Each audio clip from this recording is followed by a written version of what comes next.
Good morning, students. Today I am going to explain you part 2 of the prose 3 questions. Before starting with the text, I would like to tell you the summary of the first part again. The story is about a king who wanted to become a successful ruler. He once thought that he would become a better ruler and he would never fail if he knew the answers of 3 questions. What is the right time to begin something? Which people should he listen to? What is the most important thing for him to do? So the king sent messengers throughout his kingdom. He promised to give a large sum of money as reward to anyone who would answer these 3 questions. Many wise men tried their luck. They gave a number of answers. In answer to the first question, one said that the king should prepare a timetable and follow it. Another said that the king should do whatever seemed him necessary at that moment.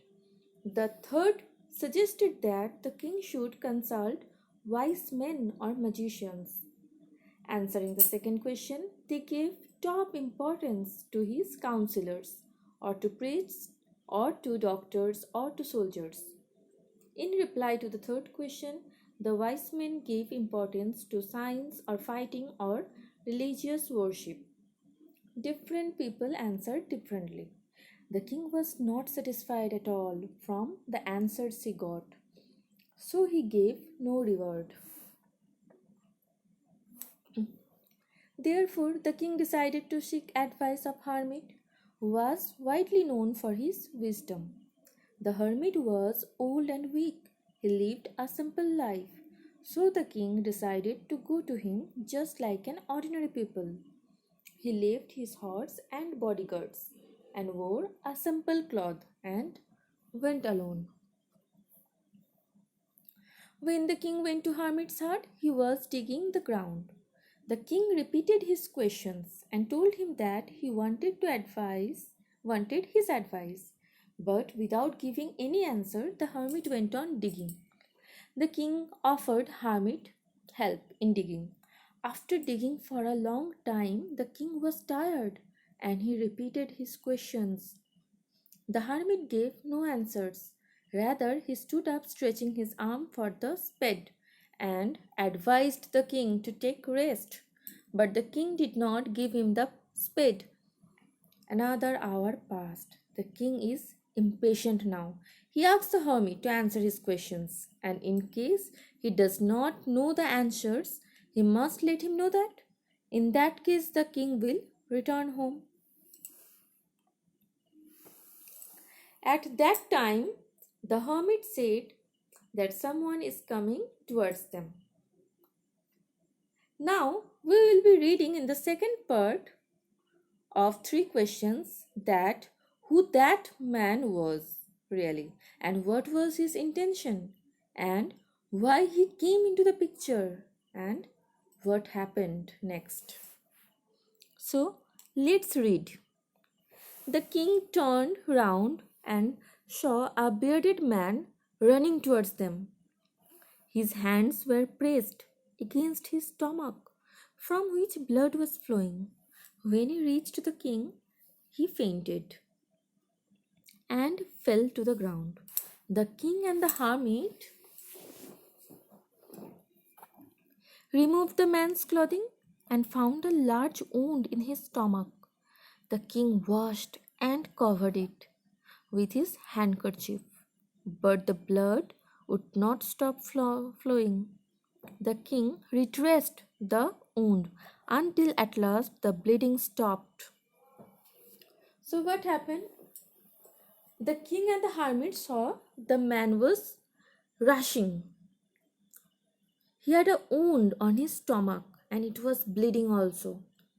So they dressed his wound again and again, but the bleeding was not stopping. So the king goes on dressing him until the bleeding stopped. Here we can see the king played an important role in saving the man's life. The man felt better and asked for something to drink. Now the man is feeling better and he is asking for something to drink, or he is asking for some water. The king brought fresh water and gave it to him. Now the king provided him so. By this time the sun had set and the air was cool. The king, with the hermit's help, carried the wounded man into the hut and laid him on the bed. The man closed his eyes and lay quiet. Now, what happened? By the time the wounded man is feeling better, the king provided him some water. It became evening and the sun has set by the time. Then what did the hermit and the king do? They took the wounded man to the hut and laid him down on the bed. And the bearded man got into his unconscious state. The king, tired by his walk and the work he had done, underline these words, work and the work he had done, lay down on the floor and slept through the night. So the king was also tired because he had walked the way at the time of coming to the hermit's hut, as he had left his horses behind, and he had also walked a lot in the ground at hermit's place. So he was very tired, and he was so tired that he laid down on the floor. Just imagine, the king went to the hermit just like a simple man, but here the king had to sleep on the floor. That means the king had to lead a simple life. When he awoke, it was several minutes before he could remember where he was or who the strange bearded man lying on the bed was. Now, next day when the king woke up, it took several time for him to understand where he was and who that man was. "Forgive me," said the bearded man in a weak voice, when he saw that the king was awake. "I do not know you and have nothing to forgive you for," said the king. Now, in the morning, when the king woke up, what happened? To his utter surprise, the bearded man was apologizing. He was asking for forgiveness from the king. Now the king is very surprised. Why this bearded man asking for forgiveness when he did not know him even? "You do not know me, but I know you. I am that enemy of yours who swore revenge on you because you put my brother to death and seized my property." Now the bearded man told him something. He explained that he swore revenge on the king as the king put his brother to death. That means the king had killed his brother and seized his property. "I knew you had gone alone to see that hermit, and I made up my mind to kill you on your way home. But the day passed and you did not return, so I left my hiding place and I came upon your bodyguard, who recognized me and wounded me." So now what happened? The bearded man knew that the king went to meet the hermit's place alone. So he planned that he will take the revenge when the king will return from that place to his palace. But to his surprise, the king did not return back. He was waiting so that he can kill the king right at that time, and he could take the revenge from the king. But as the time passing by, he could not see the king anywhere. The bearded man got impatient and he came out from his hidden place to look for him. And at that time, one of the king's bodyguard recognized him to be the king's enemy, and he wounded him.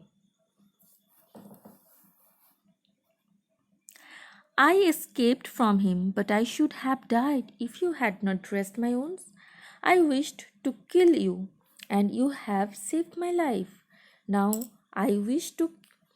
Now, if I live, I will serve you as your most faithful servant, and will order my sons to do the same. Forgive me. But this is very ironic that when the bearded man escaped those guards, he ended up going to the hermit's place. He wanted to kill the king, and the king was the same person who saved his life.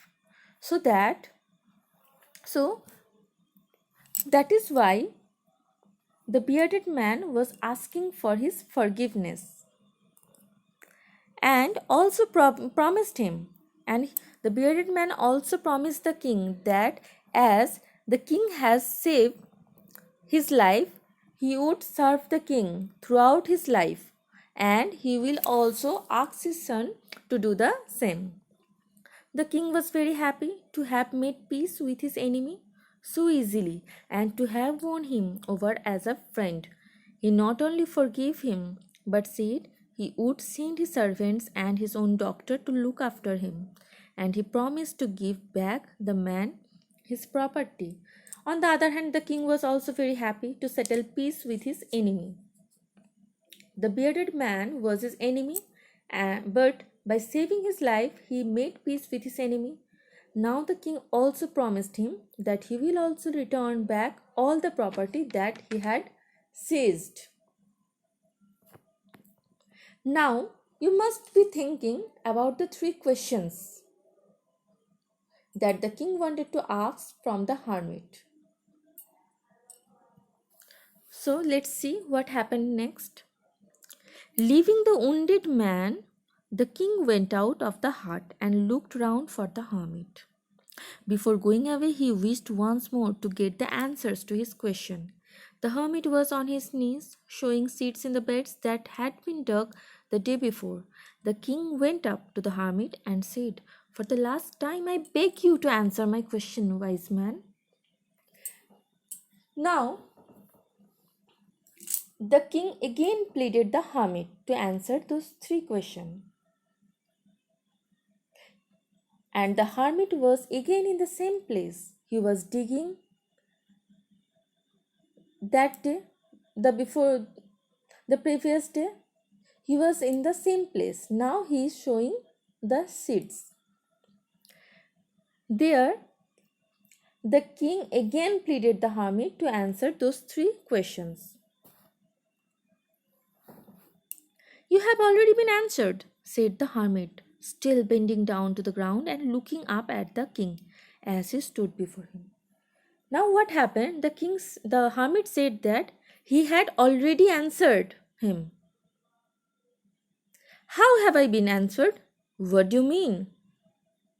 Now the king became extremely surprised, as the hermit had not told him the answer, but still he is saying that he has already answered him. "Do you not see?" replied the hermit. "If you had not pitied my weakness yesterday and had not dug these pits for me, you would have gone away. Then that man would have attacked you, and you would have wished you had stayed with me. So the most important time was when you were digging the beds, and I was the most important man, and to do me good was your most important business." Now the hermit explained that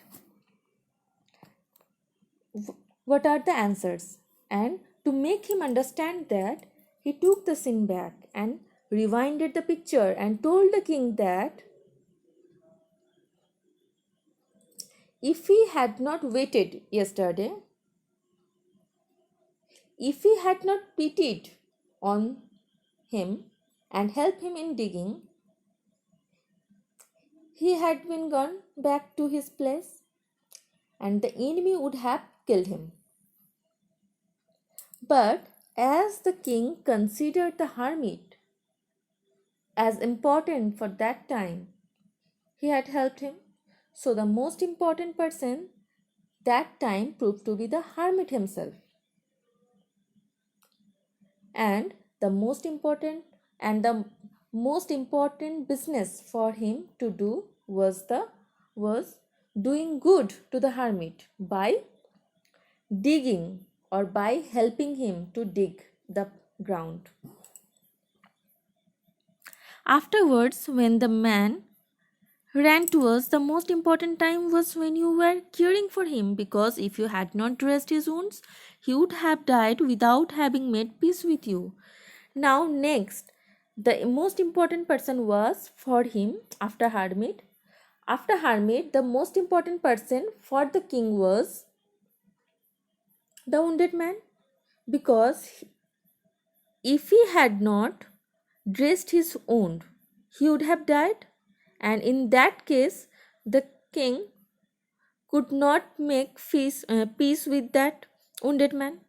So, for that time being, the most important person for him was the wounded man, and what you did for him was your most important business. And what he did good to that man. So, that was the most important business for that time.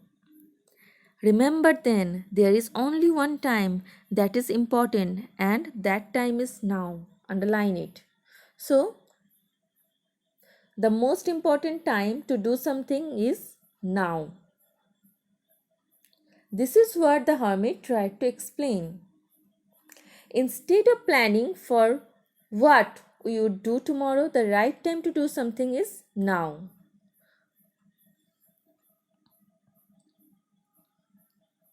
It is the most important time because it is the only time we have any power to act. The most necessary person is the person you are with at a particular moment, for no one knows what will happen in the future and whether we will meet anyone else.